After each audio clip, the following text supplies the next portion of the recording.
બનારસી જાડેજા આ શાળામાં ધોરણ 8માં અભ્યાસ કરું છું. આજે હું તમને યોગનું મહત્વ વિશે જણાવીશ, તો શાંતિથી સાંભળજો. યોગ એ માનવ જીવનમાં ખૂબ આવશ્યક છે. જે વ્યક્તિ નિયમિત યોગ પ્રાણાયામ કરે છે તે હંમેશા નિરોગી રહે છે.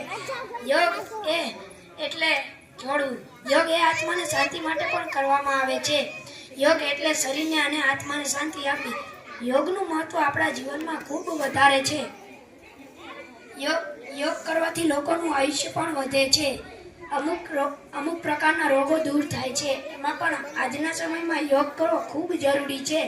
નાના બાળકોથી મોટા વૃદ્ધો સુધી લાભકારી છે.